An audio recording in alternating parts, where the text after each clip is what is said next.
नमस्कार दोस्तों, कैसे हैं आप सभी। हम लोग देख रहे थे प्रकाश का परावर्तन। चलिए आज देखते हैं उसका अगला भाग। तो सबसे पहले ये जानते हैं कि निर्वात जो है, निर्वात अर्थात वैक्यूम।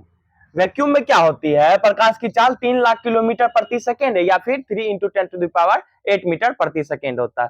यानी कि अलग अलग जब माध्यम चेंज होता है तो प्रकाश की चाल भी बदलती है। जैसे निर्वात है, निर्वात में प्रकाश की चाल कितनी हो रही है, 3 लाख किलोमीटर प्रति सेकेंड है या फिर 3 × 10⁸ मीटर प्रति सेकेंड होता है। वहीं अगर हम जल यानी कि वाटर की बात की जाए तो वाटर में प्रकाश की चाल कितनी हो जाती है, तो 2,25,000 किलोमीटर प्रति सेकेंड है या फिर 2 × 10⁻2.25 × 10⁸ मीटर प्रति सेकेंड। यानी कि देखिए निर्वात में प्रकाश की चाल जल की प्रकाश की चाल से क्या है, अधिक है। अब आते हैं ठोस पदार्थ में, जैसे कांच है। कांच में प्रकाश की चाल कितनी हो जाती है, तो कांच में प्रकाश की चाल हो जाती है 2 लाख किलोमीटर प्रति सेकेंड या 2 × 10⁸ मीटर प्रति सेकेंड। यानी हम लोग कह सकते हैं कि निर्वात में सबसे ज्यादा प्रकाश की चाल होती है वो, उससे कम किस में होती है प्रकाश की चाल, हवा या गैस हम बोल सकते हैं, उसमें प्रकाश की चाल इससे कम होती है। ऐसा दोनों में कंपैरिजन अगर मांगिएगा तो दोनों में लगभग में हम क्या मानते हैं, बराबर लेके चलते हैं। इससे कम किस में होता है, जल में प्रकाश की चाल यानी कि पानी में। और सबसे कम प्रकाश की चाल किस में होती है, ठोस में। जैसे कांच है, सबसे कम प्रकाश की चाल कितनी हो जाएगी कांच में, जो कि है 2 × 10⁸ मीटर प्रति सेकेंड। यानी कि आप इस तरीके से अगर ऑर्डर में याद रखिएगा, तो अगर क्वेश्चन पूछे एग्जाम में कि सबसे ज्यादा प्रकाश की चाल किस में होती है, तो निर्वात में, और सबसे कम प्रकाश की चाल किस में होती है, कांच में यानी कि ठोस में। चलिए आगे बढ़ा जाए। आगे आते हैं प्रदीप्त या फिर आत्मदीप्त, जिन्हें इंग्लिश में क्या कहा जाता है, ल्यूमिनस कहा जाता है। अब ये प्रदीप्त या आत्मदीप्त कहते किसको, आत्म ने क्या होता है, खुद से, यानी कि जो खुद से प्रकाश उत्सर्जित करेगा उन्हें क्या कहेंगे हम लोग, आत्मदीप्त कहेंगे। यानी कि जो वस्तुएं स्वयं प्रकाश उत्सर्जित यानी कि खुद से प्रकाश देती है वह क्या कहलाती है, वह वस्तुएं क्या कहलाती है, आत्मदीप्त कहलाती है। जैसे सूर्य, सूर्य को क्या है, अपना प्रकाश है, वह खुद से प्रकाश उत्सर्जित करती है यानी कि देती है। मोमबत्ती, मोमबत्ती क्या करती है, मोमबत्ती को जलाते हैं तो वह क्या करता है, खुद का प्रकाश देता है। जैसे जलता हुआ बल्ब है, अगर बल्ब जल रहा है तो वो उसके पास कौन सा प्रकाश है, अपना प्रकाश है। और भी बहुत सारे एग्जाम्पल है, जैसे जुगनू है, जुगनू के पास क्या होता है, देखे होंगे छोटा सा एक कीड़ा होता है जो क्या होता है, पीछे से रोशनी देता है, तो उसके पास भी क्या है, अपना प्रकाश है, तो उसको भी क्या कहेंगे हम लोग, आत्मदीप्त कहेंगे या फिर प्रदीप्त कहेंगे। अब चलिए आते हैं जस्ट इसका उल्टा पे, अगर ये प्रदीप्त था तो दूसरा डिफिनेशन क्या है, अप्रदीप्त। ये आत्मदीप्त था तो ये क्या हो गया, अदीप्त। यानी कि वह वस्तुएं, इसमें क्या था, वह वस्तुएं जो स्वयं प्रकाश उत्सर्जित करती थी, और इसमें क्या हो जाएगा, वह वस्तुएं जो स्वयं प्रकाश उत्सर्जित नहीं करती। बस एक ही चीज का फर्क रहेगा, नहीं का। फिजिक्स ऐसा सब्जेक्ट है जिसको आप अच्छे तरीके से समझिएगा तो आपको डिफिनेशन याद करने का जरूरत नहीं पड़ता है, बिल्कुल आसानी से आपको समझ में आएगा। जैसे अगर देखिए तो आत्मदीप्त में क्या हुआ, प्रकाश उत्सर्जित किया, इसलिए उसको क्या बोले, यानी कि खुद से प्रकाश उत्सर्जित किया। आत्मा ने क्या हुआ, खुद से प्रकाश उत्सर्जित किया, तो ऐसे पदार्थ को क्या बोले, हम लोग आत्मदीप्त बोले। और जो खुद से प्रकाश उत्सर्जित नहीं करेगा तो उसको क्या बोलेंगे हम लोग, अप्रदीप्त या फिर अदीप्त बोलेंगे। तो जो वस्तुएं स्वयं प्रकाश उत्सर्जित नहीं करती हैं उसको क्या कहते हैं हम लोग, अप्रदीप्त वस्तुएं कहलाती है। जैसे क्या, जैसे चंद्रमा, चंद्रमा के पास अपना प्रकाश है, वह सूर्य के प्रकाश से प्रकाशित होता है।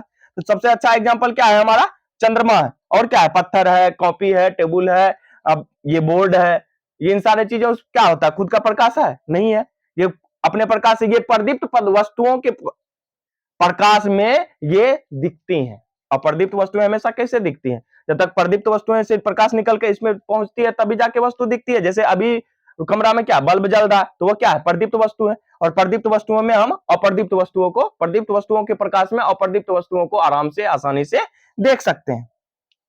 चलिए ये दोनों तो डिफिनेशन आपको आसानी से समझ में आ गया होगा। आगे आते हैं प्रकाश का स्रोत, यानी सोर्स ऑफ लाइट।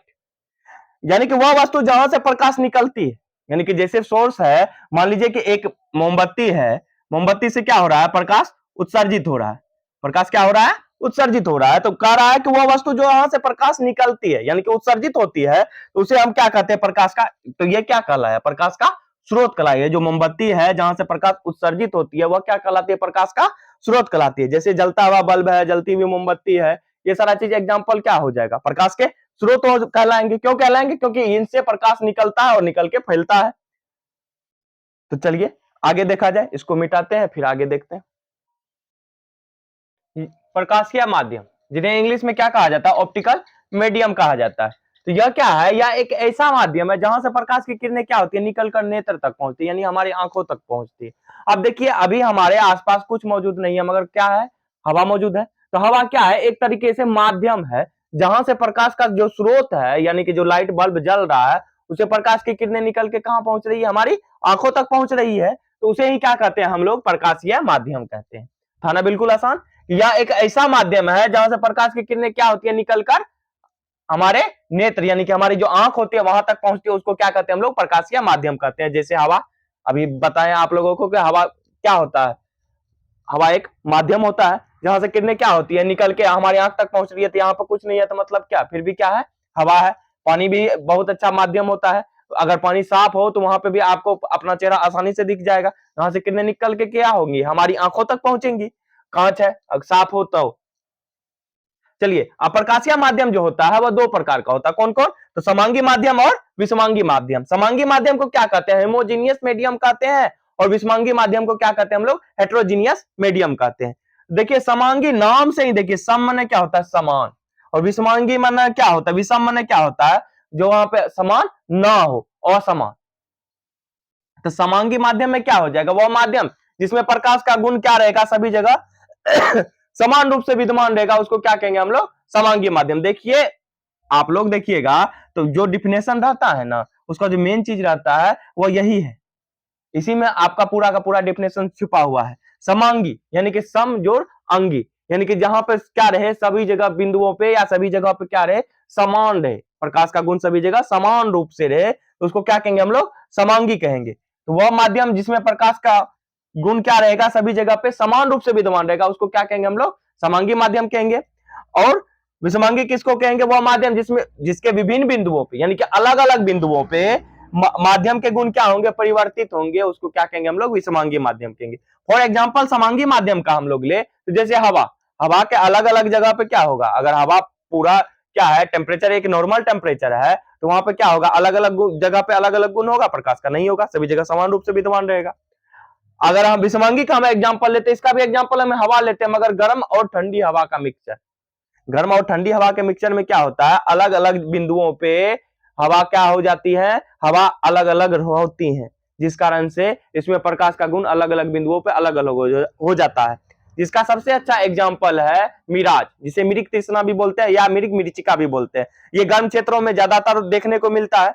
इसमें होता क्या है कि गर्मी के मौसम में क्या होता है, जमीन का जो हवा होता है, जमीन की यानी कि नीचे का हवा क्या हो जाता है, गर्म हो जाता है, और जैसे जैसे हम ऊपर उठते जाते हैं, हवा क्या होती जाती है, नीचे की अपेक्षा ठंडी होती जाती है। यानी कि अलग अलग से देखिएगा तो प्रकाश का अलग अलग, सॉरी, हवा का क्या होता है, अलग अलग लेयर बन जाता है, जिस कारण से हमें क्या होता है, दृष्टि भ्रम होता है, और हमें क्या दिखता है कि हमें दिखता है कि दूर में क्या है, पानी है। ये सारा चीज क्या होता है, विषमांगी माध्यम में, यानी कि माध्यम का गुण चेंज हुआ ना हो, तो माध्यम अलग अलग बिंदुओं पे देखिए तो अब अलग अलग जगह पे हवा का गुण क्या है, अलग अलग है, जिस कारण से जो प्रकाश की किरणें होती है, उस कारण से हमें क्या होने लगता है, भ्रम होने लगता है, और भ्रम होने से क्या लगता है कि हमें कि पानी है। इसके बारे में डिटेल से आगे समझेंगे। तो ये था हमारा समांगी माध्यम, विषमांगी माध्यम, यानी कि प्रकाश के माध्यम के दो प्रकार, समांगी और विषमांगी। समांगी मतलब जहां प्रकाश का गुण सभी बिंदुओं पे समान हो, विषमांगी मतलब जहां प्रकाश का गुण विभिन्न बिंदुओं पे अलग अलग हो, उसको क्या कहेंगे हम लोग, विषमांगी माध्यम कहेंगे। बिल्कुल आसान था। तो चलिए आगे देखा जाए। चलिए हम लोग देखते हैं किरण। किरण कहते किसको है, किरण को इंग्लिश में क्या कहा जाता है, रे कहा जाता है। तो एक सरल रेखा पे चलने वाले प्रकाश को क्या कहते हैं हम लोग, प्रकाश की किरण कहते हैं या फिर किरण कहते हैं। यानी कि जो प्रकाश है, एक सरल रेखा, प्रकाश हमेशा कैसे गमन करती है, सीधी रेखा में गमन करती है। तो जो सीधी रेखा में प्रकाश जो चलती है ना, उसी को क्या कहते हैं हम लोग, किरण कहते हैं। अब किरण पुंज किसको कहते हैं, तो किरणों का जो समूह होता है, यानी कि एक से अधिक जब किरण मिलती है, किरणों का जो समूह होता है, उसी को हम लोग क्या कहते हैं, किरण पुंज कहते हैं। बहुत ही छोटा छोटा डिफिनेशन है, आसानी से आप लोग को याद हो जाएगा। किरण पुंज किसे कहते हैं, बीम किसे कहते हैं, बीम ऑफ लाइट किसे कहते हैं, तो किरणों का जो समूह है, यानी कि जो लाइट का समूह है, उसको ही हम लोग क्या कहते हैं, किरण पुंज कहते हैं। अब किरण पुंज कितने प्रकार के होते हैं, तो किरण पुंज तीन प्रकार के होते हैं, यानी कि तीन प्रकार होते हैं किरण पुंज के। पहला क्या होता है, अपसारी किरण पुंज, जिन्हें इंग्लिश में क्या कहा जाता है, डाइवर्जिंग बीम कहा जाता है। दूसरा होता है समांतर किरण पुंज, जिन्हें इंग्लिश में क्या कहा जाता है, पैरेलल बीम कहा जाता है। और तीसरा क्या होता है, अभिसारी किरण पुंज, जिन्हें क्या कहा जाता है, कन्वर्जिंग बीम कहा जाता है। देखिए नाम से ही, इंग्लिश के इसके नाम से ही इसका डेफिनेशन क्लियर होता होगा। डाइवर्जिंग में ना क्या होता है, फैलना, डायवर्ज में क्या होता है, किसी एक बिंदु से निकल के प्रकाश की किरणें फैलती चली जाएंगी। और पैरेलल में क्या होगा, पैरेलल का अर्थ ही क्या होता है, समांतर, यानी कि एक किरणें क्या होंगी, एक दूसरे के समांतर हो गया। कन्वर्जिंग में क्या होगा, किसी एक बिंदु पर आकर कन्वर्ज होंगी यानी कि मिलेंगी, तो उसको क्या कहेंगे हम लोग, कन्वर्जिंग बीम कहेंगे। तो इसका डिटेल जो है, डिफिनेशन है, वो हम लोग नेक्स्ट क्लास में देखेंगे। उम्मीद करते हैं आप लोगों को क्लास बहुत ही अच्छे तरीके से समझ में आया होगा। अगर ऐसे ही आप लोग को हमारी वीडियो पसंद आए तो हमारे चैनल के साथ बने रहिए। धन्यवाद।